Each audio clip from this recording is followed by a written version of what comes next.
Coming up this week on Beyond the Vibe, we have Lips of Anvil. I can still remember him yelling, "School of..."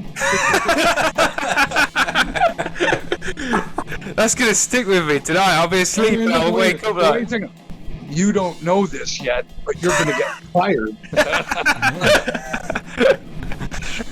And he goes, "What?" I'm going, "Listen, man, we're telling you before so you've got nothing, so it won't hurt your feelings when I fire."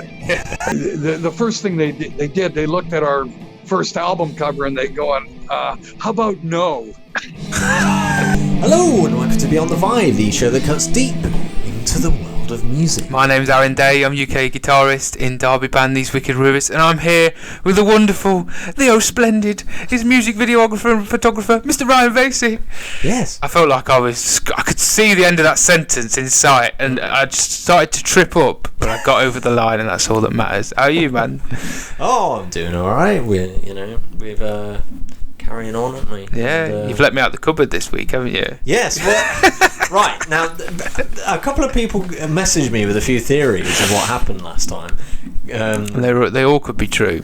Yes, some were like, has he attacked you from a distance? Yeah, has he done like a Jeremy Clarkson? But no, we just didn't get around to it. So it wasn't as dramatic. No, as it may seem. Yeah, as it may seem. But we're back together. We've been able to reconcile, and we're back for your listening delights, and glad to be back. So yeah, we've got a bit of a interesting one today, haven't we? Because we've got Mr. Lips from Anvil. Yes. It's an interesting thing. How did you get into? So I'll be honest. Like before the documentary, like obviously, I think just because of my age, I didn't know Anvil. My old man did. So he knew the band from when they first came around in the 80s, and when the documentary came out, similar story to yours, mate. Where it's like he came in, he's like, "Oh, you gotta watch this doc. Like you gotta watch this because it's amazing." Like I think the trailer came out before the film came out, and my dad said, "But we're like, watch this trailer." And it was it kind of like that whole thing of the real Spinal Tap. But me and my dad have always been really into, whether we're watching darts or anything, we always love an underdog. You know, somebody who looks like there's so much love and desire to want to be the best they can be at what they're doing, and for whatever reason they've not been given the opportunity to do that, or it's just not happened. You know, and you just want them. It's a very English quality. You just want them to excel and get what they deserve. And I think Anvil's the entire sort of ultimate of that. Well, this is it. I was made aware of them like yourself by my dad. He came into the room with the DVD and he was like, "You have to watch this band." Yeah. It was like back in the day, the lead singer and guitarist used to play a dildo with his guitar, and I was like, "What?" Like, I have to see this now. I've seen him about probably 5 or 6 times now, because after watching the documentary, my dad was like, "Look, they're touring with..." I think first they toured with Saxon, which is a great billing, 2 of them perfect, and then they did a couple of tours by themselves, and then they did one last one with Girls' School, which was quite a cool little duo, and yeah, I just really enjoyed it. I said to you off air, it's nice because it's a different gig for me and my dad at that point. I was probably about 15, and me and my dad would go. My dad used to not headbang that much, but when we go to an Anvil gig, it'd just be relentless. Like next day you'd wake up and your neck's fucking killing you, But it's I think shout out to Lee Graham, who we spoke to recently, and he spoke to Lips at different festivals and stuff, and I think his enthusiasm is infectious, and how much he cares for what he's doing, and I think a lot of people can actually probably take inspiration from that. I know that probably in terms of the whole thing, the band aren't where they maybe want to be, or Lips, where he wants them to be, but I think they've brought a lot of joy to a lot of people, and they've got a legacy now, and I think the film gave them that platform, so yeah. I'm looking forward to chatting to him, man. It's going to be cool. Obviously, we'll be joined by Lips shortly, but just before that, what have you been listening to this week? Well, I watched, so away from the podcast, I work from home, as a lot of people do. I mean, I go out as part of my job, but as I am working at home, so I watch rock documentaries or music documentaries whilst I'm tapping away, and I watched the Lynyrd Skynyrd one. Oh, yes. And I've always been into my southern stuff, but I really fell back in love with like early Skynyrd, and like particularly with Ronnie Van Zant, and then that also tipped me towards the Allman Brothers band. I'd never really listened to. So I've been listening to loads of that. And Dwayne Allman, who sadly passed away in like 1971 in a motorcycle accident, is an amazing guitarist, like awesome. So I've just been like really into that pretty much. So I've had a real southern sort of vibe. What about yourself? Me, as people know, I'm on this kind of new band crusade to push like Dirty Honey and that, and they've just released the new single. It was like California Dreaming or something. Yeah. I've only heard it like twice, so cut me some slack.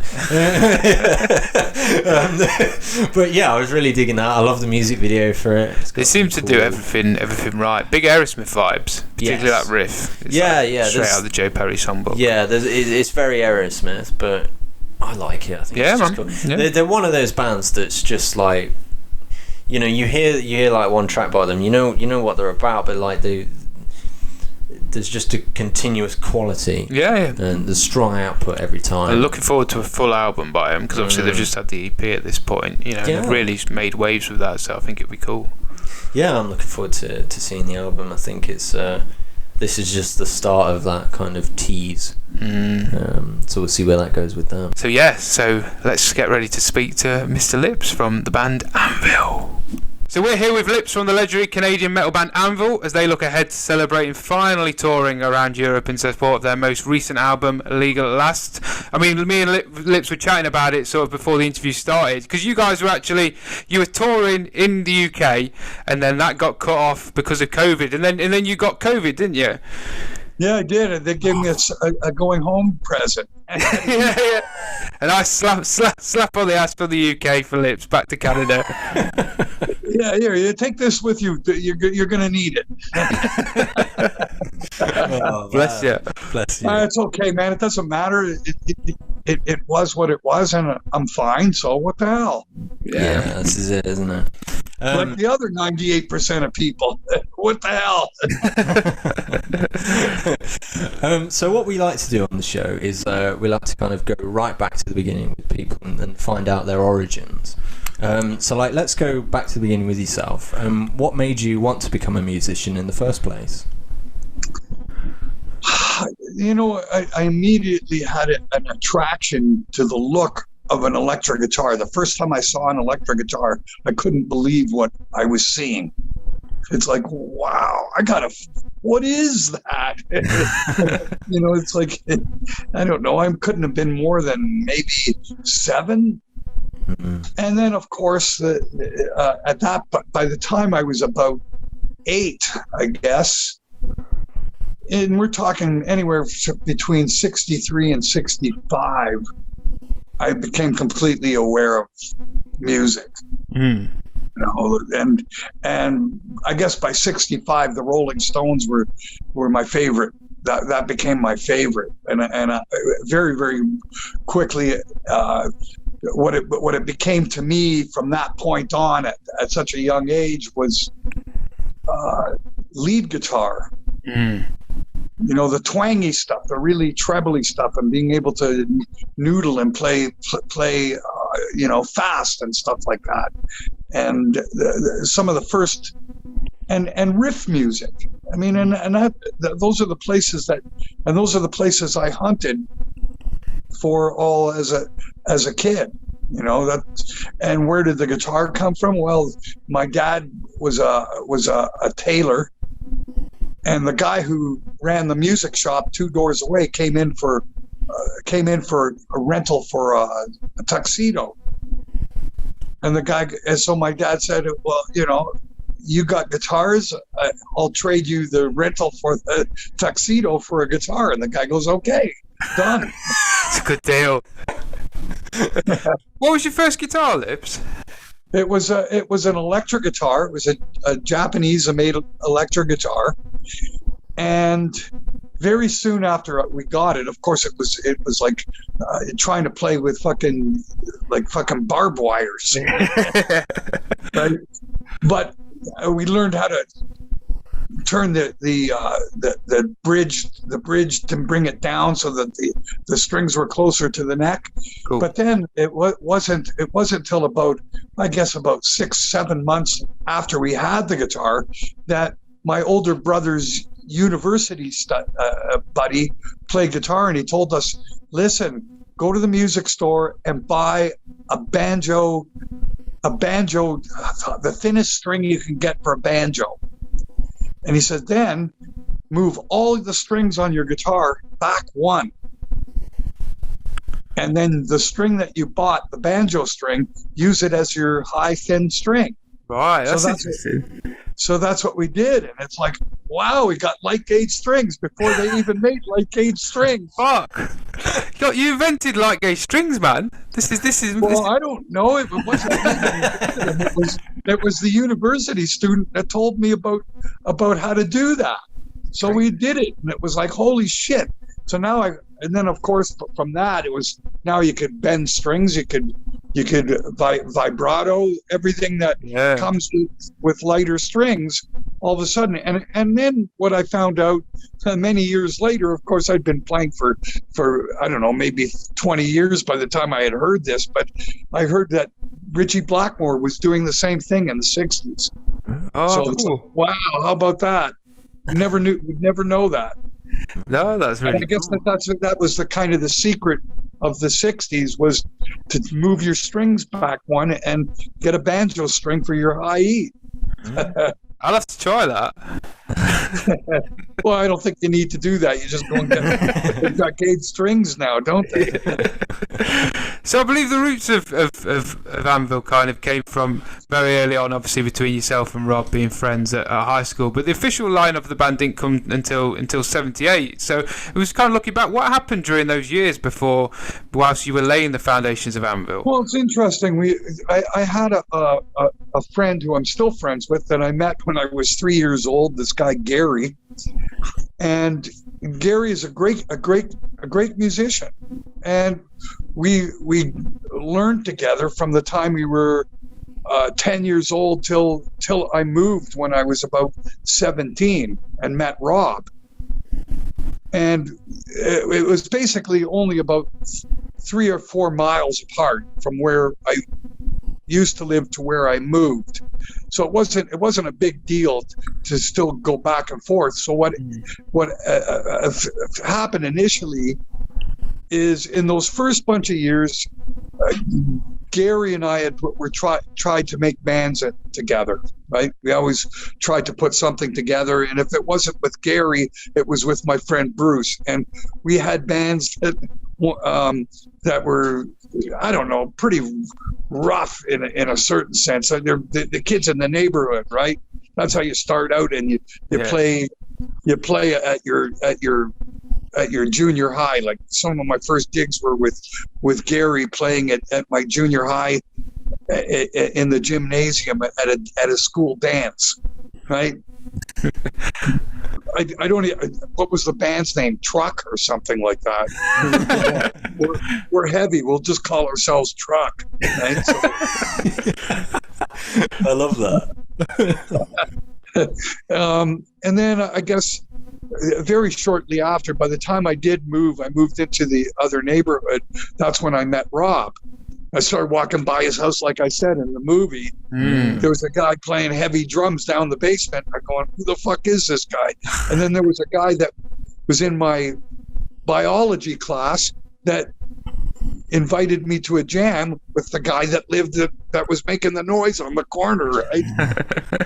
And that's when I met Rob. And then from there, I tried to get Gary to be in the band, and we had a band. We called it Gravestone, and it was very Black Sabbath-y kind of music. And the other, then we didn't like that name because it was very dismal. So we thought, how about calling the band God and spell it GAWD, like Gotti, right? I love that. So it went like that for a while, and we had, and some of the songs, of course, were like Thumb Hang and fucking, I don't know. I'm trying to think some of the other titles, but it's so long ago. But also at the same time, it mostly originals, because we were too young to know any better. That's good though, man. Because I think when you first start in them bands, it's very easy to start doing covers. Whereas if you're doing originals, you're practicing writing and you're getting closer to where you want to be as a band, you know. And I think it's actually a better process for a young band. Well, it is, and essentially that's exactly what I thought. It was too tedious and such a pain in the ass to bother figuring out stuff. Like, fuck that. Ain't got time for that. You know, when I found Rob at that jam session with my friend, and I'm going, I'm just start into all these riffs that I played when I played by myself, and Rob's accompanying it, and it's like I'm going, who the fuck needs to fucking play copy songs? You know, when you got this and a drummer who's able to follow it. Fuck, I'm in heaven, man. So immediately it's like, I got to make a band with this fucking guy. And it was all about writing originals. It wasn't never really about and if you were going to play something that was covered, you're doing it out of your love for the particular piece of music, just to kind of step into the shoes of the original artists. And for Rob and I, you know, we really loved Black Sabbath, so of course, you know, it was natural for me and natural for us, and it was like almost playing our own parts, playing Wicked World or playing Iron Man, or it wasn't very difficult to figure out, but it was a hell of a lot of fun to actually play it and to actually come to realize what kind of music this was, and be inspired by it to write in the same way. Like, this is riff music. I've never, like, this is fucking great.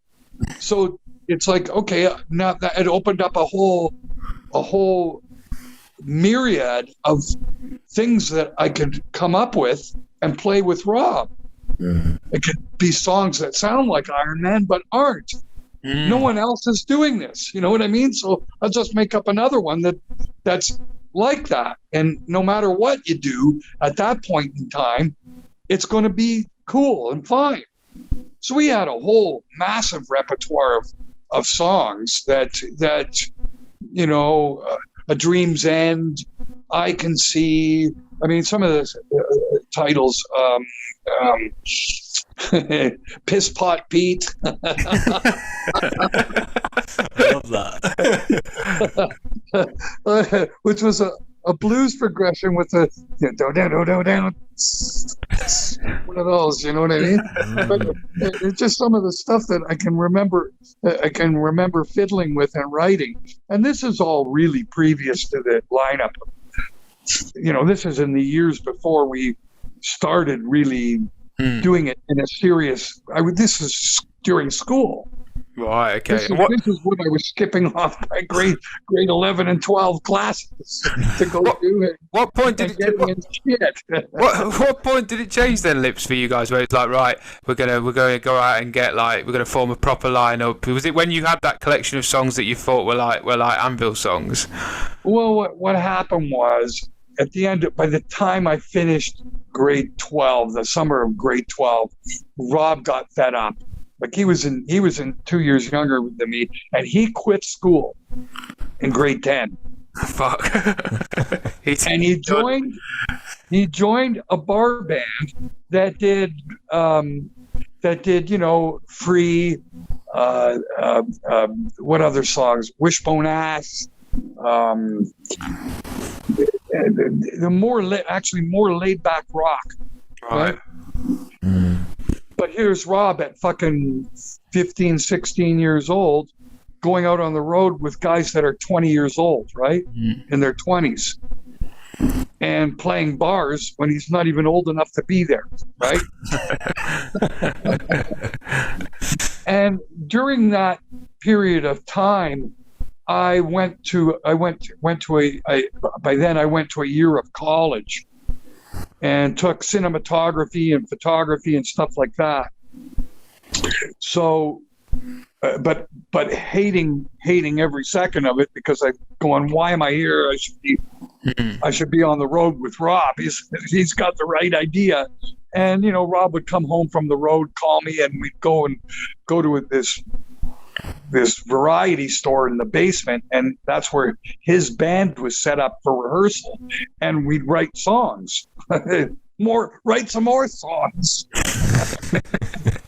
So at that point, I got fed up, and there was this band called Kickback here in Toronto that was looking for a drummer and a guitar player. Now, as it turns out, the guitar player from Saga, which is who is Ian Crichton, this was his band. All right. And he left Kickback to start Saga with his brother, with Jim Crichton. So you got the Ian Crichton and Jim Crichton. They put Saga together, right? Right. So, and there's this band Kickback that had a bass player and a singer looking for a guitar player and a drummer. Well, they hired Rob first, because and then of course they didn't want me in the band, because the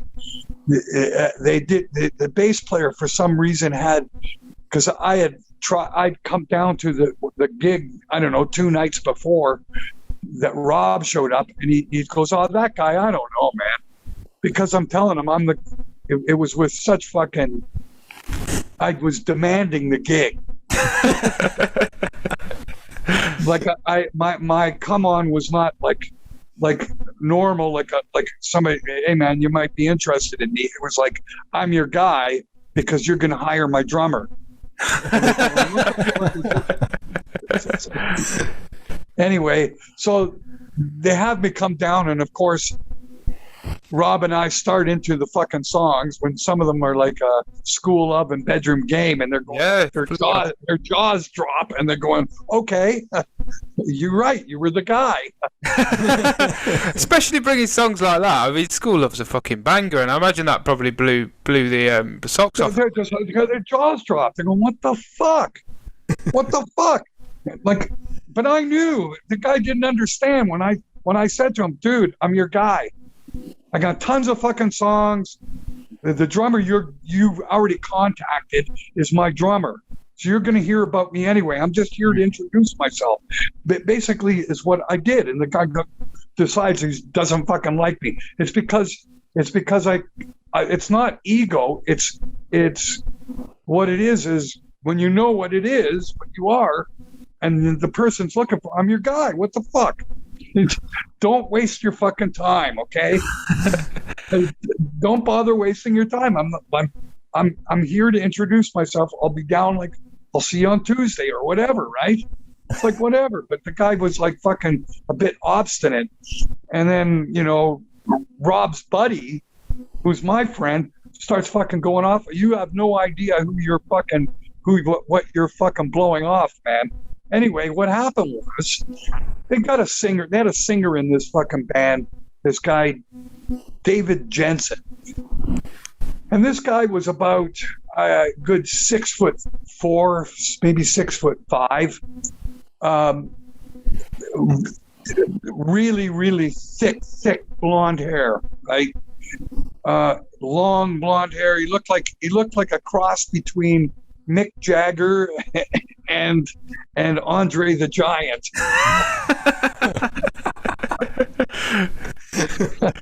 Anyway, he had been hired as an actor for a movie called The Metal Messiah.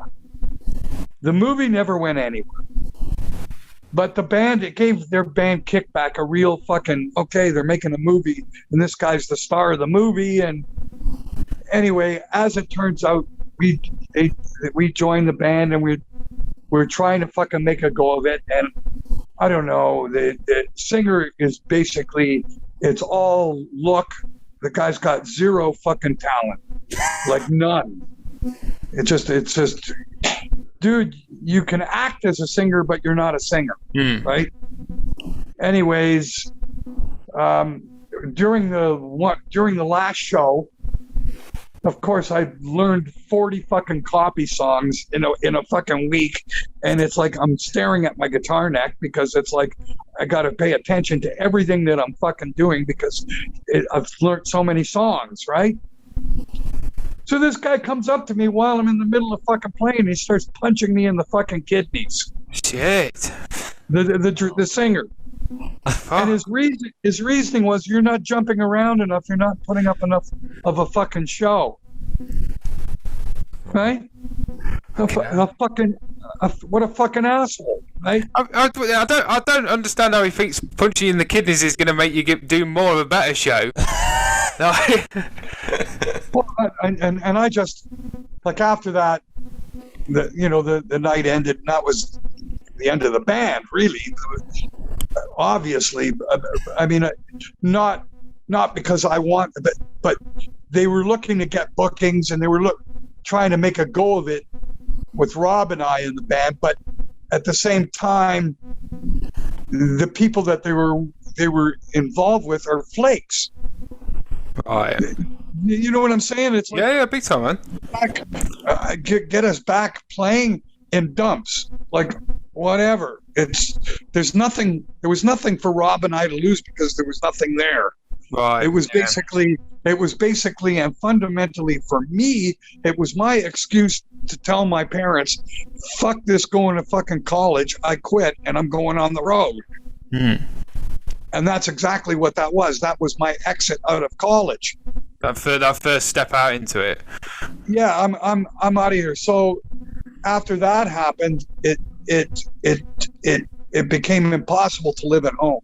Yeah, because you I imagine for you between you and your parents, like they wanted you to go to college. They're going, you want to do this music thing? Get the fuck out of the house. Oh shit, man. Yeah, get the fuck out of here, right?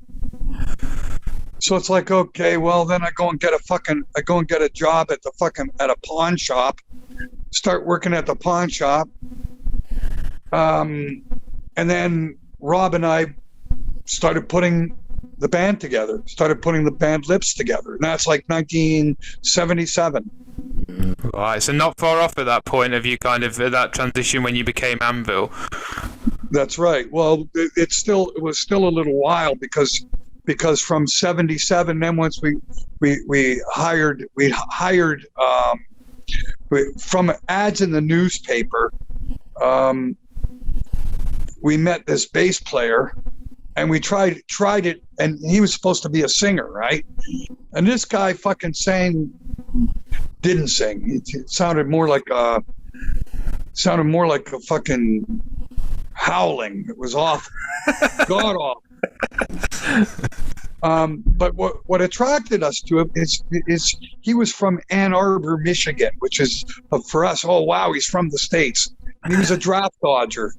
Right. Okay. So you're not singing at this point. Yeah, I wasn't singing yet. I was hoping that this bass player was going to save me from having to sing, right? So we bring him in, we start up, and he's singing like dog shit. And I'm going, well, then I've got no fucking choice. I got to try singing, right? You've got to save it. If he's coming in howling like fucking cats, I mean, you can only do better than that. I've got to be better. I know I'm better than that. That's exactly it. So I start into singing apprehensively, and because basically, fundamentally, like Lemmy, and like I discussed with Lemmy, well, I was left with no choice. You paint yourself in the corner. You got no fucking choice. No one else is able to do it, and that's what that was. Along comes Dave Allison. We hire in Dave, and within the first week of Dave being there, we fired the bass player. Right, because the Dave was immediately able to sing. Right, yeah. So the bass players, we don't need him. Yeah. This guy's a fucking joke, and he's not learning the songs. You're there for a month, and he still can't play School Love. It's like, okay, this guy's got to go. I can still remember him yelling, "School Love." That's gonna stick with me tonight. I'll be asleep and I'll wake up like. oh, the school year, little preacher play, everything. It's like, no. Amazing. We'd written the lyrics, but the guy couldn't fucking sing if his life depended on it. So anyway, the School Love became one of the first ones that I actually learned to sing, so I sang it. And then Dave joined. And then, of course, from there, the writing started to really come together quickly. Ooh. Because we've got you got guys sharing the singing and backups, and everything is rocking. And from pot smoking and stuff, that we made a lot of friends in the rehearsal place. And Ian was one of the guys that would come visit our room and watch us play and get high with us. Right. And then we find out from the one of Ian's band members that they're going to fire Ian. So we go to the gig that Ian is playing with his band, and they go on break, and we take Ian aside and we say, "Listen, man, we want you in the band. Like, you don't know this yet, but you're going to get fired." And he goes, "What?" And we're going, "Listen, man, we're telling you before, so you got nothing, so it won't hurt your feelings when they fire you. Okay?" Oh, dear. So after we have a talk with him, sure enough, the leader of that band comes up and fires Ian. And he's fully prepared for it because you guys have given him that. He's fully prepared for it. He's going, "Fuck, I'm gonna play with the Lips guys, man. Fuck, this is awesome." Yeah, fuck you guys, man. He doesn't give a shit, right? At this point, it's like, fuck, so all it was me go pick up his amp the next morning and take it over to our rehearsal place, and that was it. Cool. So you got the full lineup at that point, and then obviously in 1981, you released your debut album, Hard and Heavy, through Attic Records. I mean, you mentioned Lem at that point, because after the release of Hard and Heavy, let me actually approach you. The first gig we ever. Well, what happened was we got signed to Attic Records, and the first thing they did, they looked at our first album cover and they go, "How about No?" Is that the original cover that they've said out about? Yeah. And they go, "No." Two things: the name's got to go, and this album cover is not going to cut it.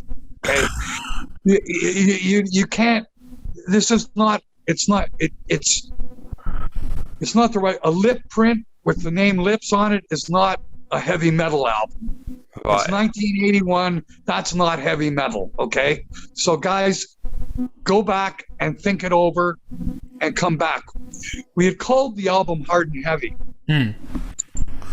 And we had all the printing for the names of the titles, the song orders, the thank you list.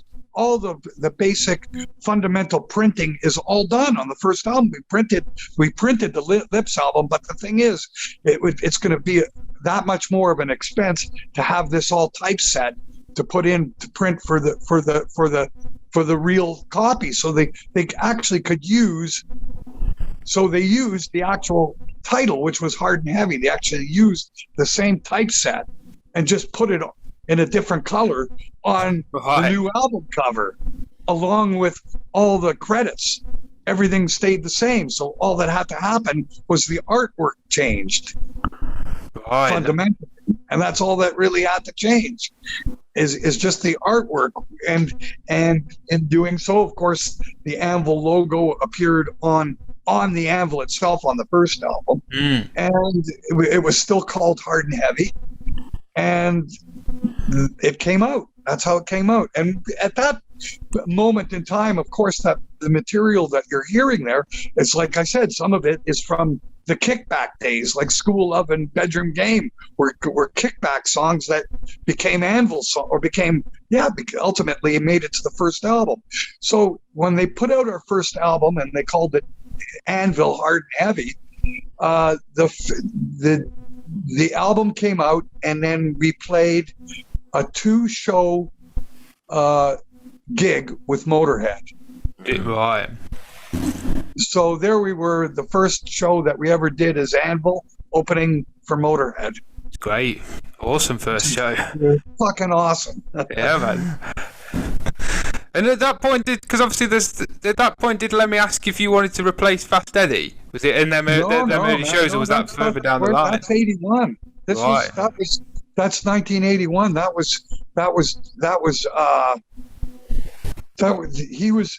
We opened for Motorhead when they on the Ace of Spades on their Ace of Spades tour.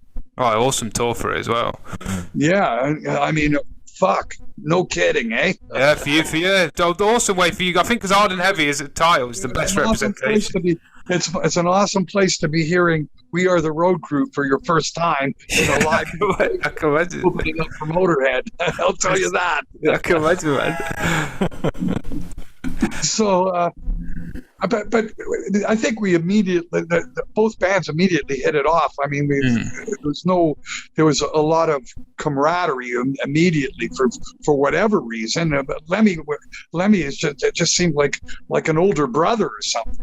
Oh, I think he got a kick out of us because he seemed like, to him it was like, look at my younger brothers, they're trying to be tough. You know what I mean? You know what I mean? And so it wasn't till 80 after 82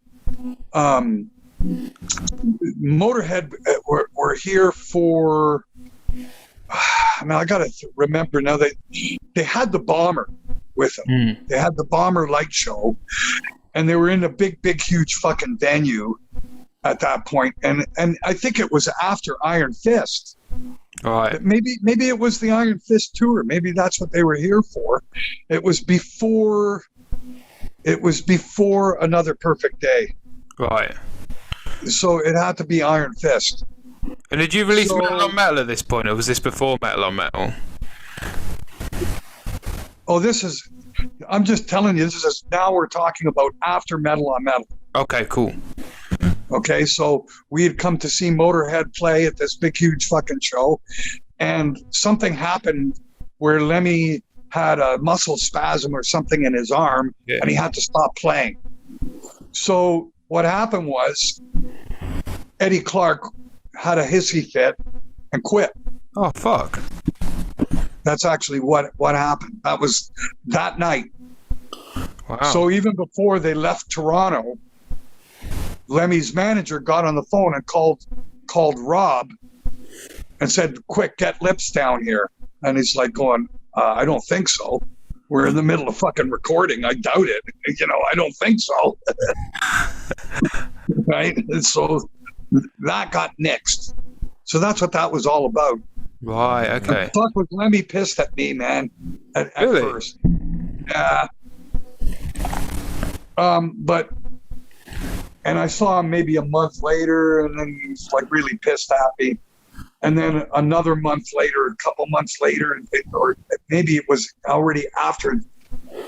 It was after Another Perfect Day was recorded. We both ended up at a festival in Belgium, and he grabbed me by my leather jacket and pulled me into a trailer and forced me to listen to Another Perfect Day. And he's going, what do you think? And I'm going, fuck, I like it. And he goes, listen, man. And he starts into the conversation. Why the fuck didn't you join Motorhead? And it's like, Lemmy, I'm under contract to Attic Records. I'm not fucking can't do it for that reason. Number two, I'm in the middle of fucking writing and recording my fucking third album. What do you fucking expect? He says, what do I expect? He says, I expect to take you on tour to come with us on Another Perfect tour. So get ready for it. So that happened. Oh, fuck. So yeah, it's kind of weird, but even just before they had actually gone and recorded, and it was really, it was not possible to do it. Right. I mean, there's just no window of opportunity, and you're under contractual fucking Yeah, shit. man. You can't. I wasn't going to abandon Rob. No. Well, you've been through so much already. You've been through so much already at that point, you know. So you're tied to each other even at that point, you know. So it'd be the wrong thing to do, definitely. Yeah. So, and it's like, it's certainly, and like Lemmy said, and he was right. He said anything that you could have done with us would have been beneficial to your career. And I go, yes, I realize that, but it would have been detrimental to my career because it would have caused a big hiccup, you know, where I can't go tour. I would have missed, well, in hindsight, I would have missed the Aerosmith stuff. I would have missed, who knows? I would never have been able to do the UK tour with Motorhead because, I would have been obliged to end up doing Another Perfect Day. Maybe it wouldn't have been Another Perfect Day. It would have been Another Perfect Fortune Fire. I don't know. We're talking about, that's what we're talking about, breaking up what those two albums were. Yeah, and those two albums really, I mean... And both those albums are very, very special. Quite frankly and honestly, everything ended up the way it was supposed to. No, and I like that reflection, man. So between Metal and Metal, which was obviously in 1982, and Back to Basics, which was released in 2004, the band released 10 albums. I mean, obviously the documentary brought the band right back to people's attention. I mean, where were you guys at the point just before the documentary, so before you were approached for it? Well, by that point, we'd been doing it. Actually, at that point, we were our own label. We were running our own label and having our own distribution and making. We had a distribution company here in Canada. There's a lot of things that it became and that we experimented with, and the way that we ended up. And we had a label in Germany, Massacre Records, that put out like 5 or 6 of our albums. Awesome. So in Canada was the issue. So we became our own label in Canada, right, and shipped directly to the distributors who sent it to the record stores. There was still somewhat of a retail to the music business. These days, there's virtually fucking nothing. Yeah. What record stores? Yeah, I know. It's gone the other way, hasn't it? I mean, like, if you bring out an album... HMV. I mean, come on, man. I remember going to HMV in London. And it's like, that's gone now too, isn't it? Well, I mean, me and Ryan had the same thing when we were kids. I mean, my dad brought me up with vinyls, so I'd go to like record stores and vinyl stores in Nottingham, and now they've completely disappeared. And that whole thing of having a physical thing that's yours, it's completely disappeared, you know. And I think that's the problem with that, is it doesn't really support bands. The only way you can make money, I imagine, is by going out and gigging. Yeah, you're gigging. Well, yes, gigging, but ultimately what you're doing is in today's day and age, is you are creating music to advertise to get people to come to your show. Yeah. Download your music and buy a T-shirt. Mm-hmm. The T-shirt is something to buy because you can wear it. The CD, you download it, or fucking, you don't look at it. It's not, you don't front it. You don't see it. Show it to everybody. It's not something you hang around your neck. You know what I mean? It's not.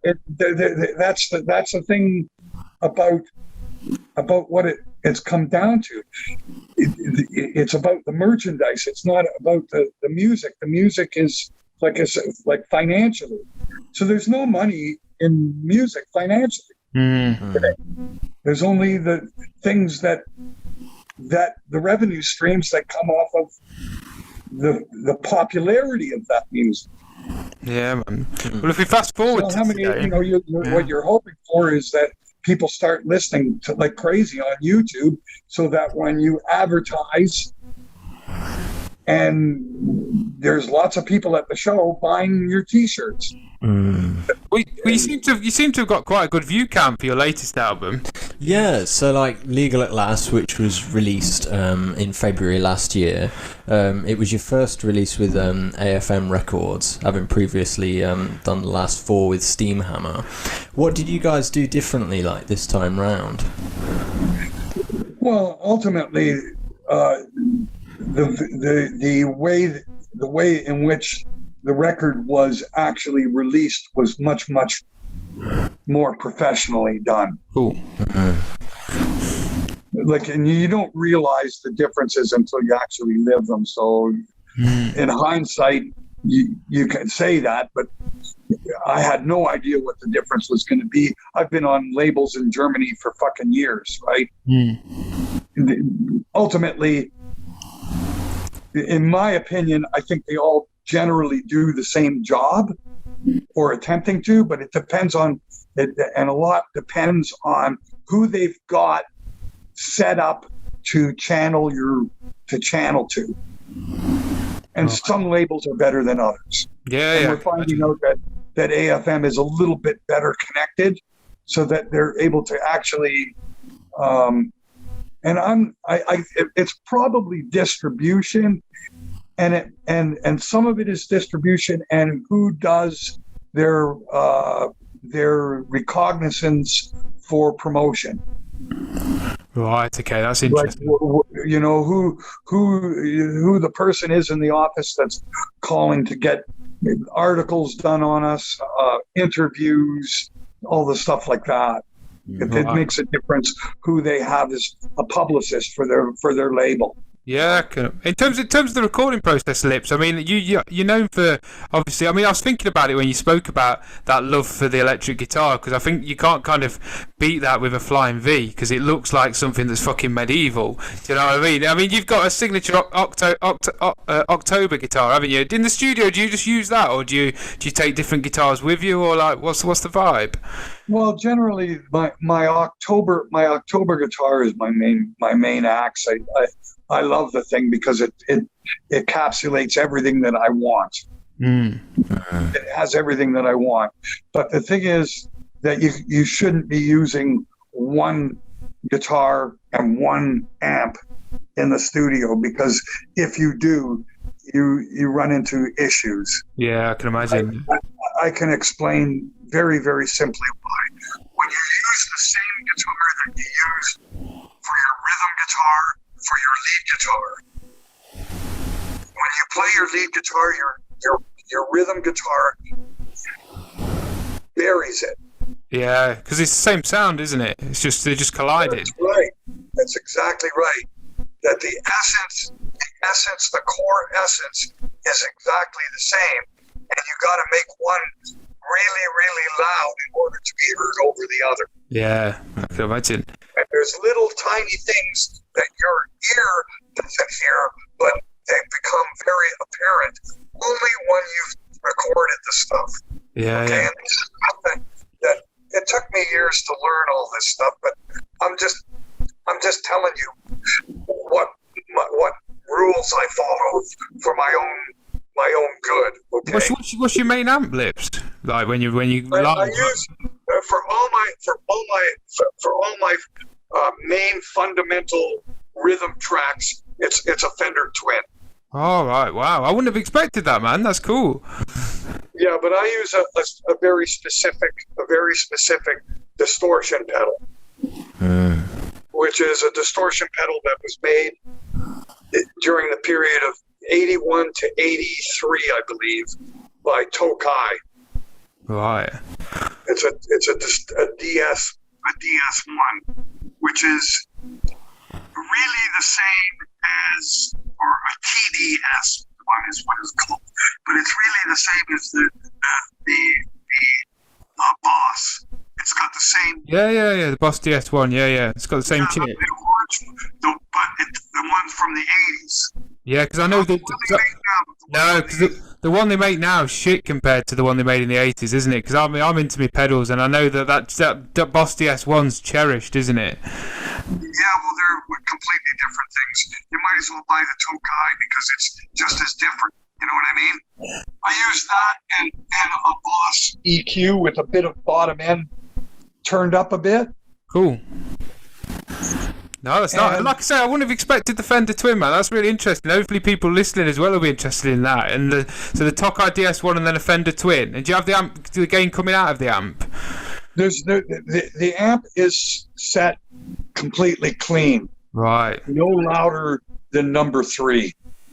3.5, 4 is really, you are fucking, you won't be able to hear anything else on stage.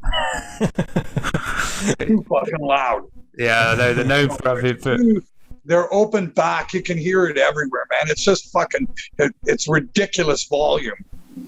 Ridiculous. I'm serious, man. But I used 2, and I've got 3. Now, the reason that, just in case one blows up. Which I'm sure is very likely happen. But which virtually never happens. Oh, that's not too bad then.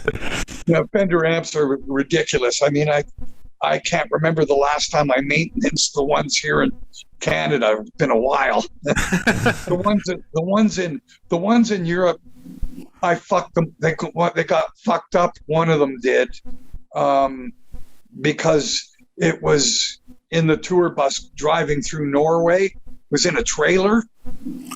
Oh, and fucking bouncing all over the shop. Yeah, even though it's in a case, it's bouncing around like a fucking. It wrecked it. And anyway, so I had to get that repaired.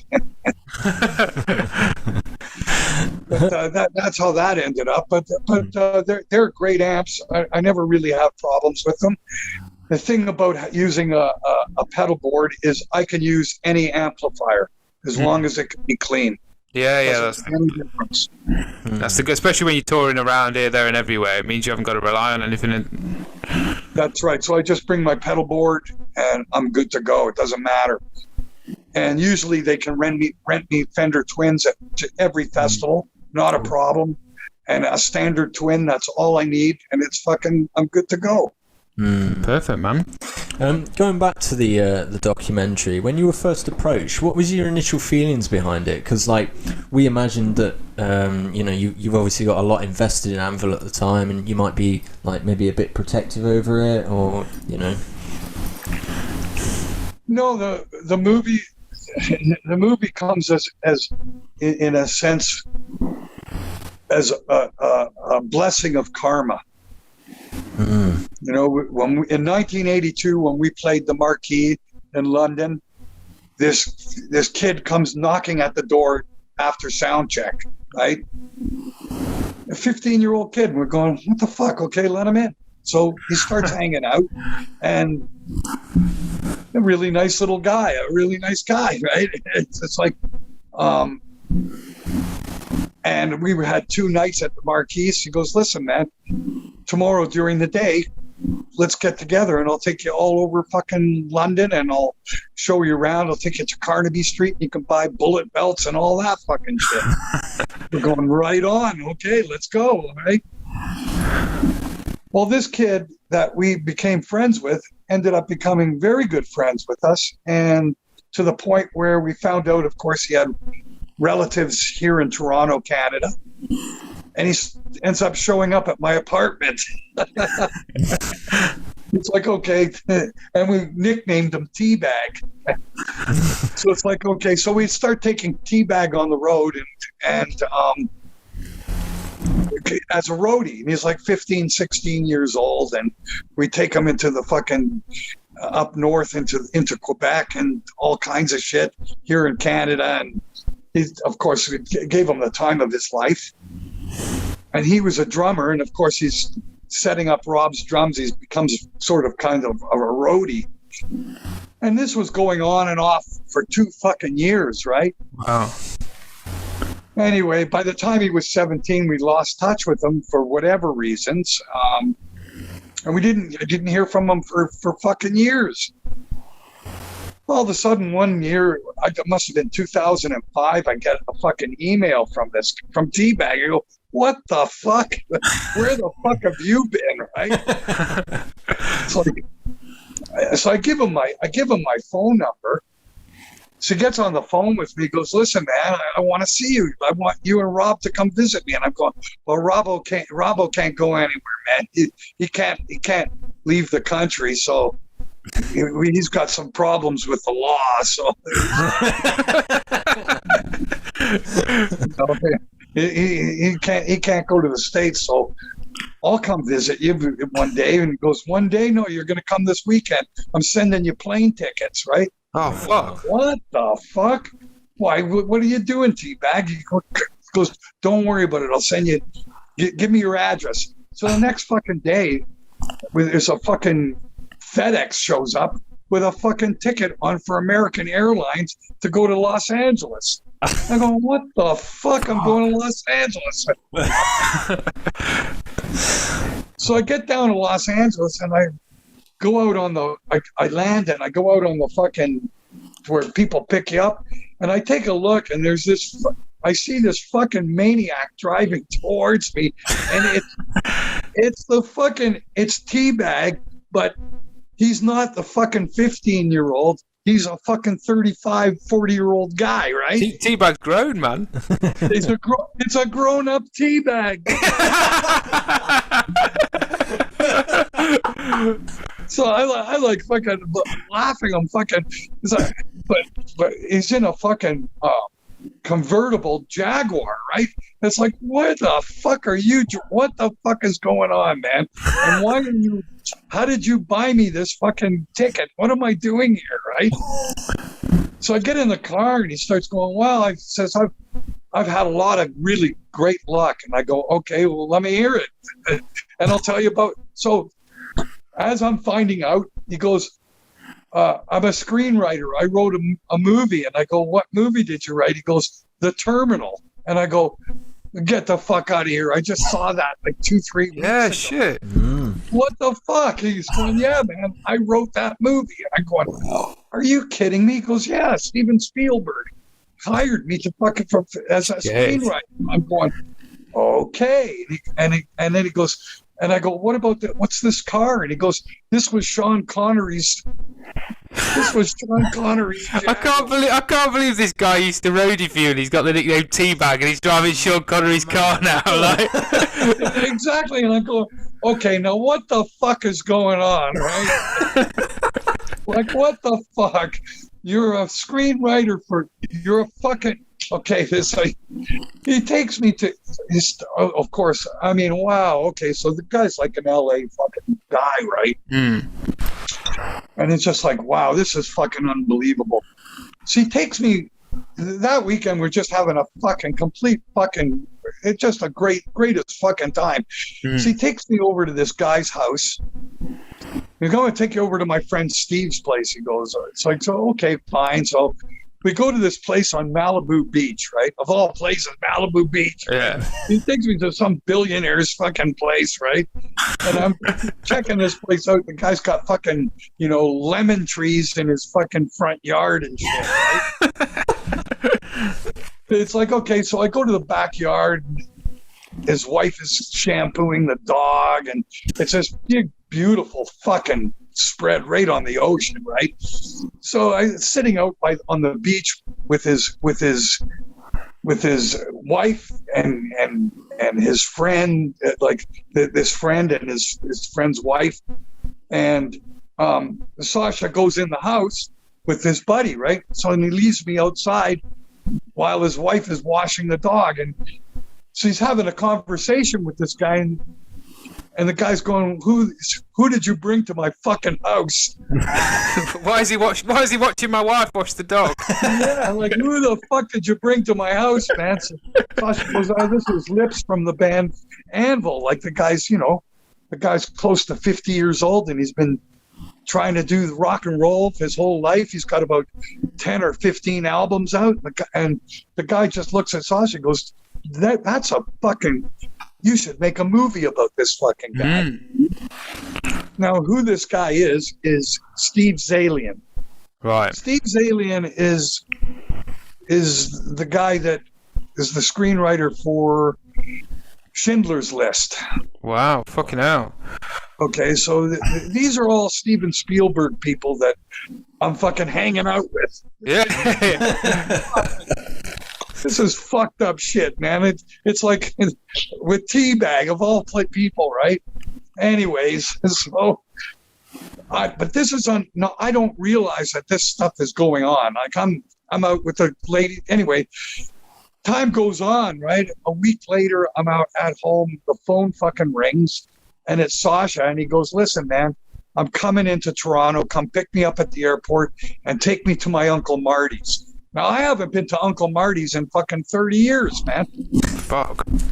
But as it turns out, Uncle Marty lives very close to where I ended up living. So I said, "Sure, no problem, man. No problem." So I come get Sasha at the airport, and I drive over to his Uncle Marty's, and I still remembered where it was and everything. And Uncle Marty was not home at the time; he was away, and he just gave Sasha the right to go stay at his place, right? So he sits me down in the living room there, and he goes, "Listen, man, I'm going to make a movie about you." And I fucking just about shit myself, man. I can imagine, yeah. Fuck. I mean, I burst into tears. Oh, bless you, man. Because to me, I knew what it was. Like, I knew what it was. Even before Sasha knew what it was. Mm. Okay, because some of it, maybe it's because I know that there was, there's all the VH1 and behind the music and all that stuff. I mean, I'm completely aware of bands doing documentaries, and of course by then the Metallica thing, and I'm thinking, fuck, as soon as he said that, I'm thinking, this is my break. To me, it seemed like a no-brainer because for two major reasons. This isn't just some fucking bozo with a fucking video camera. Yeah, This is a serious fucking Hollywood fucking guy. Okay, that's the number one. Number two, I can deliver this. Yeah, I got a story. If anybody's got a story, I got a story. Well, it goes back to when you initially auditioned for that band Rob was in, because you knew it wasn't an ego thing or anything. It's just what you've got is what they need. That's exactly, and you can definitely see the parallel in what. And this is much the same circumstances, but I didn't have to convince myself or convince anybody. But as soon as Sasha said it, I knew what that meant. I knew what it meant. I know I've got the story, and I'm the perfect guy because I am completely uninhibited. I will give it to you, unfiltered. Real. That's the thing. There's no pretense. There's no. There's no. There's no ego in it. Because it's not about, to me, none of this has ever been about look at me. That's not what it's been about. To me, one of the major motivation, and be real fucking upfront honest, is to prove my parents wrong.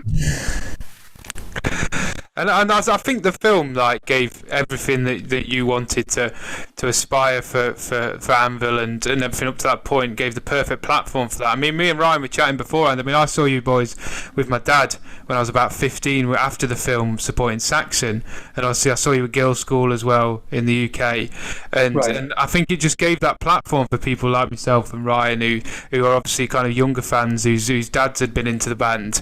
It was that reconnection, it was that bridge, and I think that was really important for you guys to be able to access that next generation of fans of the band. Yeah, it goes back to what we said. It's all about getting people to gigs, and you're not going to get a better thing for that than the film. I think it just purely shows. That's right. It was the right. It's everything about what happened.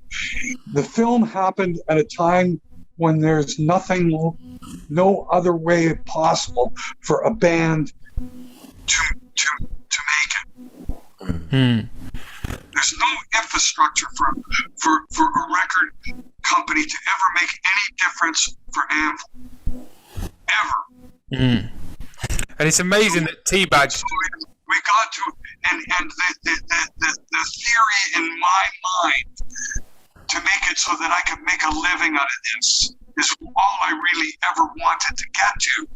But the in between, the 10 years or 15 years of it not being that, and having to set my life up to financially get through is what I did and how I got there.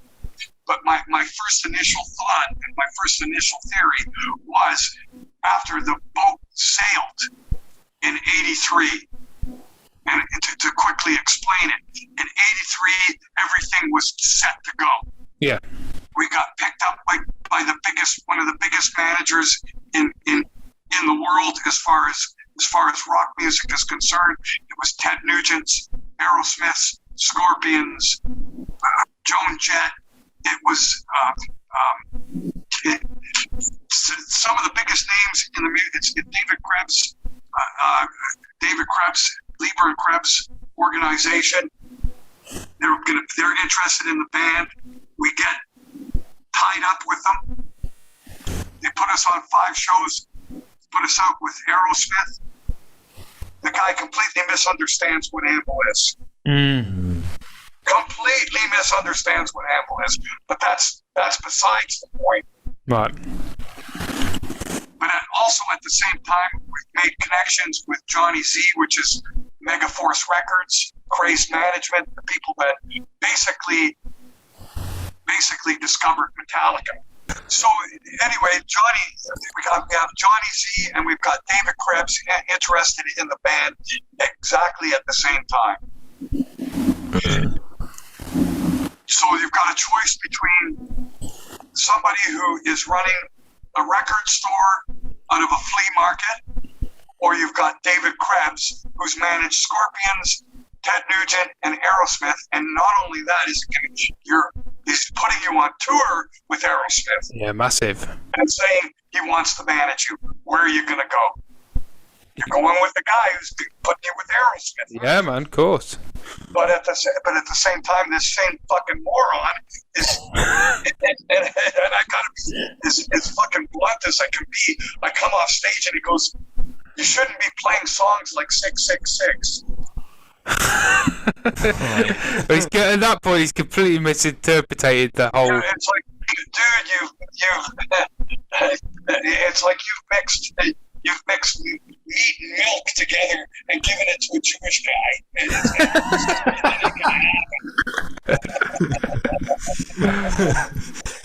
It's just whatever. Anyways, as it turns out, we still end up being with David Krebs. He takes our demos and everything to labels in the United States.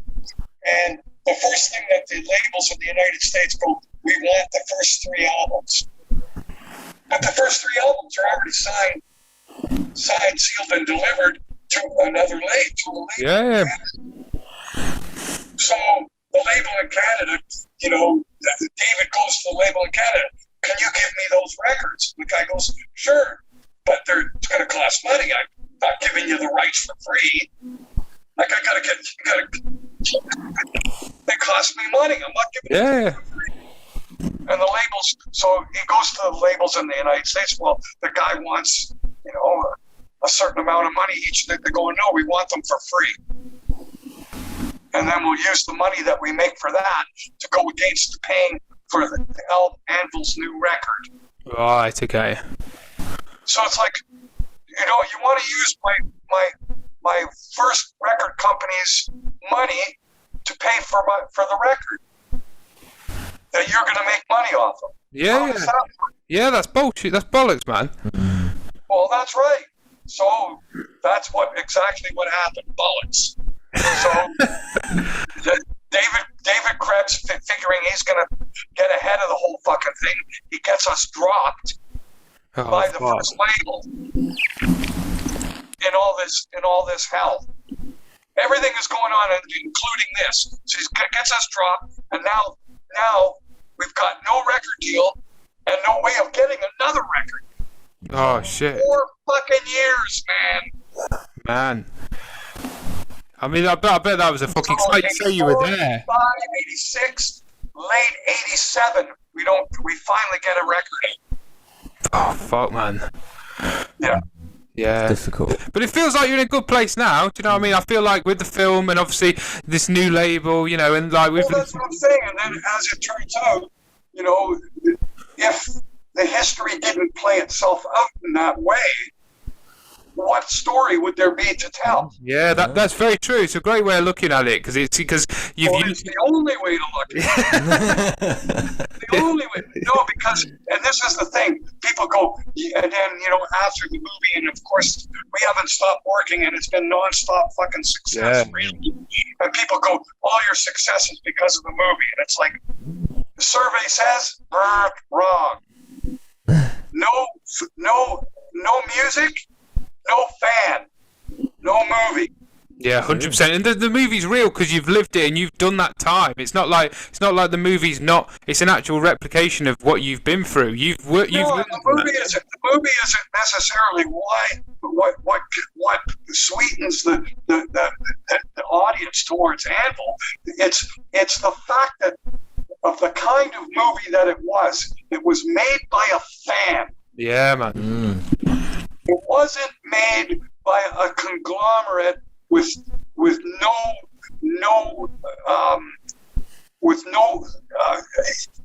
humanity to it. Yeah. It was completely, utterly connected on a human level. Everything about it, including the fact that this was not a movie that behind the music. It was not that kind of thing, and that's what separated it and separates it from anything that's been done before, in the sense that it's not about what we did, it's about what we're doing now and what we're going to do tomorrow.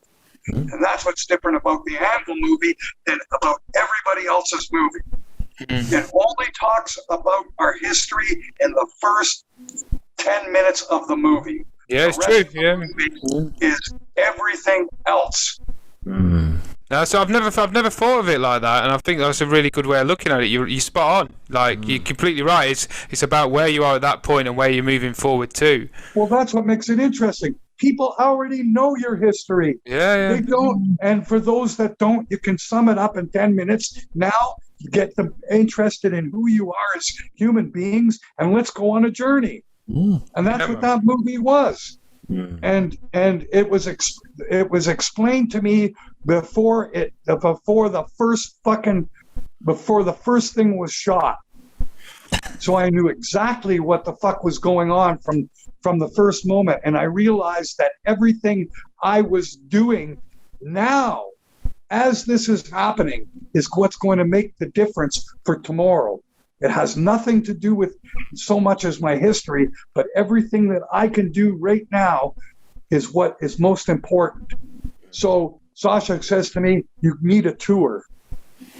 And here I've got literally a lunatic lady going to send me out on a fucking get it at the door tour, which I had no idea that that's what I was faced with, right? I'm figuring there's guaranteed money there. What I did is I turned a deal with the guy in Greece at the end of the tour to pay for my fucking flights. But I had to make it to Greece. And there was 2 or 3 months of traveling around by the skin of my fucking teeth to get there. And I'm already there, and the only way to get home is to make it to Greece to do the Greece part of the tour and fulfill that part of the contract, which was all about the lodging and food and the plane tickets. That's what the guy in Greece paid Anvil. So it paid for us. I know it's just fucking crazy. It's all by the skin of the teeth that you break even and you get to do everything. Is basically, and I knew that that's what it was from the onset. So it wasn't about making money. It was about making a movie and getting my ass on tour is what it was all about. Yeah. And having and enjoying my life. That's what it was really ultimately all about. So that's what I did. And the whole thing is just absolutely incredible that, the lady can't even, Rob is doing all the driving in Europe. Right. And we don't see any of that, yeah. No, you don't see any of that. There's all kinds of shit you guys do never. I can't even imagine that. It's just fucking, yeah, I wish they had the camera going when we were driving through the woods in the middle of the fucking night in a snowstorm. And we drove down the wrong fucking road and virtually cliffs on both sides of the fucking road. And we got through that. Where was that? And we were all virtually praying that we're going to make it. Whereabouts was that? Fucking, in fucking the Western Bloc, and we're in the Eastern Bloc, somewhere like in Romania or something. It's fucking insane, man. It's fucking mad, man. Well, like you say, looking ahead to tomorrow and constantly looking forward with the band. Obviously, you've the rescheduled tour for Legal at Last in September. Yeah. Have you got any more details about like what countries you go into off the top of your head? The thing is, we're set to come, and we're ready to go right now, actually. And I'm still finishing up lyrics, but we're all ready to go for the next album. Oh, awesome, man! Everything is pretty. All the music is written, and a good portion of the lyrics. So we're almost ready to go. But the thing is, we're hoping to begin recording in the middle of next August. Right. And we'll finish in the middle of September, and that's when we begin the rescheduled dates. Oh, no rest then. No rest for the wicked, man. Oh, of course not. And then once we finish that, we're going to have to begin, then the new record will come out, and we'll have to begin touring that as well. Yeah, shit. So what will happen is it's going to go a year. It's going to end up being hard to explain, it's going to be non-stop. Yeah, I would say that in around this time next year, we'll be putting out a new album and coming to the UK to do the tour for that. Awesome. No, it's great, man. I love it. It's a while off, but hey, listen, man, we got to come and finish the tour that we started. Let's finish that, then we'll get out of the way. Listen, Lips, we could chat to you for fucking hours, man. But we've got one last question, and then we'll have to sign off. It's a bit of a signature one that we do on the show. Yeah. Finally, if you could, it's a bit of a hypothetical one. If you could tour with one band from the past and one band from the present, who would they be? Oh well, obviously, Motorhead. To me, that's fucking perfect. Yeah. Bands that I like to tour with these days. I love touring with Girls School. I'd like to tour with the Rods. They're also friends. Raven would be another one. Cool. The Tigers of Pantang would be I've seen Tigers. Yeah, great band now. Tigers are still, like somebody sells, still a fucking great band. Tigers are. Oh no doubt. No great doubt. Band, yeah. Yeah. Relevant. Yeah, big time. Yeah, still knocking out great albums. Tigers are. But I lean towards the 80s bands. So certainly, I mean, I've done enough shows with Saxon to say, yeah, I'd love to do it. Yeah. More, sure, bring it on. I've seen you countless times with Saxon. You know, it's just, I think you, particularly the Motorhead Saxons, and like I said, I've seen you with Girls School as well, man. I'm not doing the weird fan thing. Like I'm not. Ryan will put a picture. There's a picture of me that we'll put up that's of me about 14. Yeah. Honestly, I look fucking terrible. I've got like a sweeping fringe, and you're stood next to me, and I've got the same fucking jacket I've got on now, and thankfully I've not put too much weight on. It still fits me, so we're not too bad. So cool. So your dream lineup would probably be maybe like vintage Motorhead, and then like maybe Tigers of now or Raven of now. You know, them sort of 80s bands that are still rocking it. Yeah, I mean, it would be nice to go out with Iron Maiden. I haven't toured with Iron Maiden since 1982. So it would be nice to fucking go out and do a few shows with them again. Yeah, man. Yeah, that'd be fucking great. Right, it's like, fuck, man. It's just like things could be that way, but far and in between. Really tough to make ever happen. Yeah, I know, but I think, like we say, since the film, I think it was we kind of put it beforehand that I think the film gave you the springboard that your reputation deserved, and now it seems like you're in a place where you look like you've got a cool label, obviously you've got like loads planned, and I think you've really got that fan base that just want the best for the band and just looking forward to every release. It seems like you're in a good place. Yeah, it's actually, it just increased what we had. It certainly added a whole new younger generation, guys like yourself. I mean, really, it's if when we were touring with Udo, particularly when we got to the UK, people were only really coming to see us, and they were all young guys, and when you could see the difference immediately. And Udo's going, "What the fuck? We got young people at the show tonight."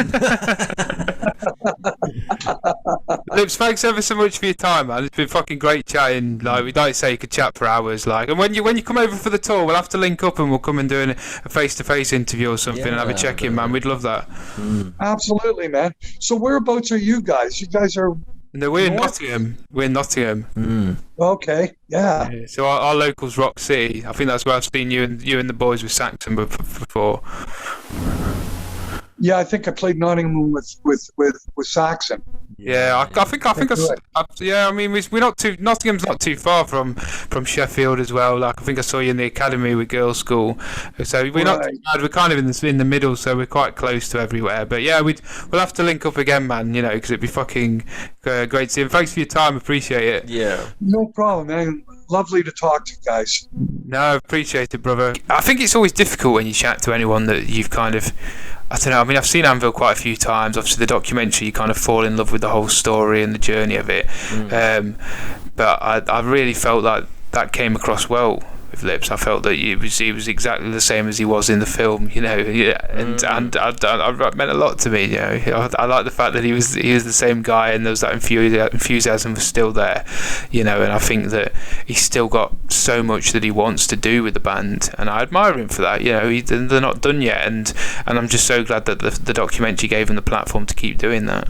Yeah, I think the thing which I always love about Anvil in general is there's this absolute 100% in. They've got like total passion for what they do. They're completely invested in it. Yeah. And it's you can't knock them for that, can you? You can't help but root for them to succeed. And I feel like they're finally getting there, aren't they? It's like the new music video, the Legal at Last one. It's like sat at something like 200,000. Yeah, which is killer, man, because I think when they released the last album, Back to Basics, before the documentary, they were nowhere near that level, and they kind of were really struggling to make waves, and I feel like I say it's given them the platform that their legacy deserves, and I think everyone would agree that the boys deserve that, and people go and see them live and they know what they're gonna get, and if you enjoy that sort of thing, then you're gonna fucking love it, so I'd definitely be up for taking my old man out for the night, for the Legal at Last tour in September, and hopefully see a few people down there as well. Yes. So that was it for this week. Yes. Tune in next week to see what guest we've got. If you like us on Facebook, you'll find that we have a new teaser for the new guest every week on Wednesdays. So tune in for that. To see who they are. Yes, and if you're not already subscribed to us on YouTube, make sure you get on that as well. Click the bell and then you never miss a video. Really appreciate the support, especially with live music looking like it's going to come back. It's all about bringing that community together, and you never know, maybe when it all comes back, we'll get out of this room and we'll go wandering. It's the dream. See you next week.